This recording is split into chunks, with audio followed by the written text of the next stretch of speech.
Doc, good morning. Morning. What's going on? We're doing good. We're gonna start with Cameron. Go ahead, Cameron. Hey, good morning, Coach. Good morning. Hey, Coach, I want to ask you about. I know you don't want to talk about players that aren't there, but I'd be remiss if I don't ask you about Montrez. Was this an excused absence? And then, what's the reintroduction process for him to come back into the team? I actually don't know the process, but things happen in our lives, so we just got to leave it there. There we go. Hi, Doc. Hey, what's going on? Not much. Good morning. Hey, I wanted to ask you about the passing of John Lewis, and I wondered if you'd ever met him, and obviously this is a big deal in this country. It is a big deal, Aaron, and yes, I had the pleasure of meeting him several times. I'll tell you a quick story. I was young. I was playing for the Hawks, and I got to know Andy Young really well, and Andrew was running for governor, and I went on a campaign trip with John Lewis and Andy Young. Just think about that. I was I don't know, 26, maybe 27. I don't know how old I was.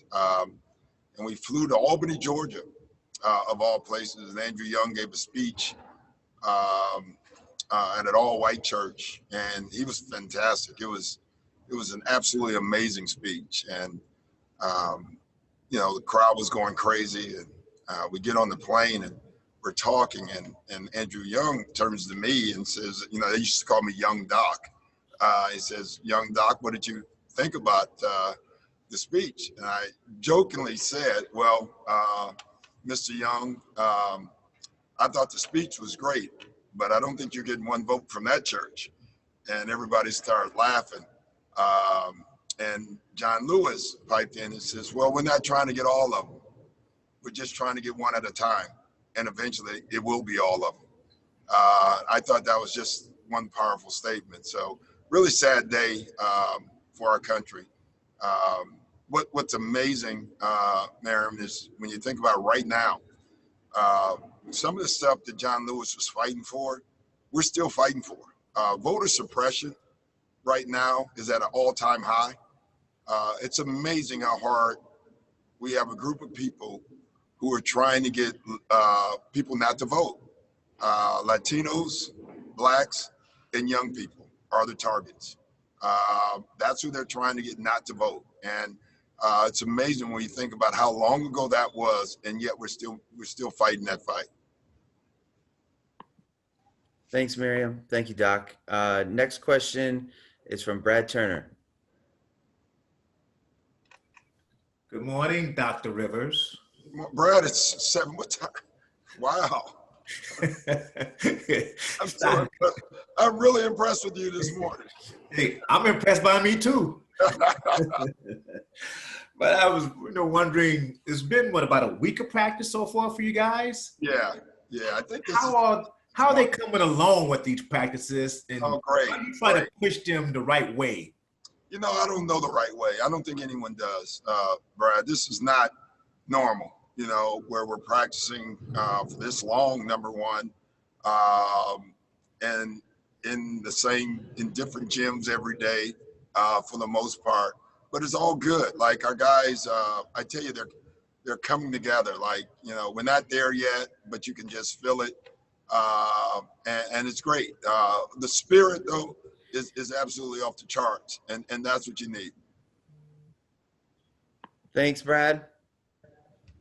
Next up is Lisa Salters. Go ahead, Lisa. Hey, Doc. Lisa, you're up as well, or are you here? I'm here. I'll see you on Monday.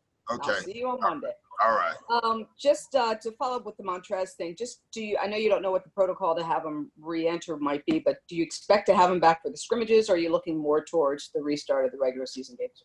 Yeah, we don't know, Lisa. It's obviously a personal matter at home that he did need to go to, and so we just gonna wait for him. Like, when he needs to get back, he'll be back.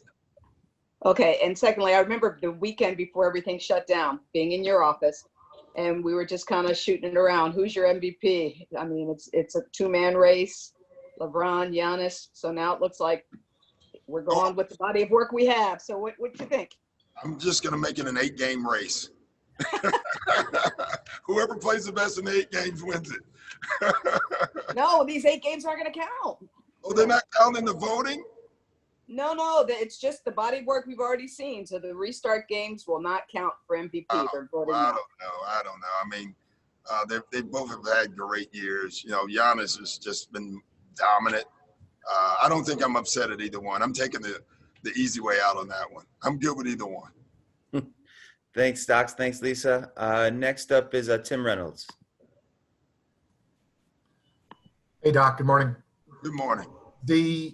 I know one of the great advantages of this whole situation is the team bonding, but where's that line between bonding and getting sick of each other, right? Being around each other a little too much, and how valuable would the scrimmages be to kind of break that up a little bit? You know, it's funny. I don't sense that at all. It reminds me again as the greatest basketball camp in the history of mankind. And but I think the league has done a great job of giving us. We have so many things we can do, and it's going to keep becoming more once the campus opens more. And they have the card room for the players, golf. Guys are at the pool. Guys are fishing, bike riding. I mean, there's just a lot of stuff to do. And so far, that I haven't heard. But I do think the games will help. So I think it'll be nice to see, some new meat, some new blood, instead of practicing against ourselves every day. That's for sure. All right. Thank you, Tim.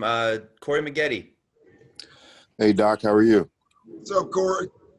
I wanted to know, how much time have you had to break down like players individually to see where they can actually be better on the floor at this time? Well, we've had a lot of time. I think that's probably the biggest thing we've had is, because we've had so many days in a row. I mean, this, again, usually camp was 5 days and you're playing exhibition games. This has been 2 weeks.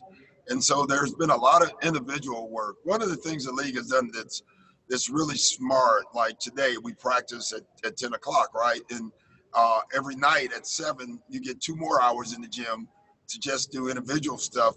And it's not mandatory, but, a lot of guys go. And so we're able to really break down some of the things that we do as a group, and then break down individual stuff, which has been really good.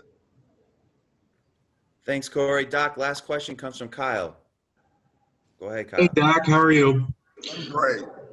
I know these decisions are extremely personal on when to come to the bubble at all, and for some guys to if they need to take these absences.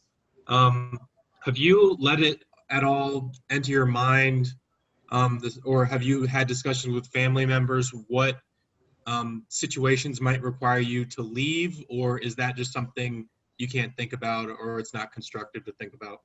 No, well, I mean, there are situations, but we don't ever know what they are, we are in a unreal life, being an NBA. I always tell our guys that, and then real life joins in all the time. I think the NBA is probably learning that lesson, probably seeing all the different personal reasons why guys have to leave, that's real life. And one of the things we do here, at least, is we want our guys to be part of the real life. And so we understand that. But no, you can't target things. You just have to react to things.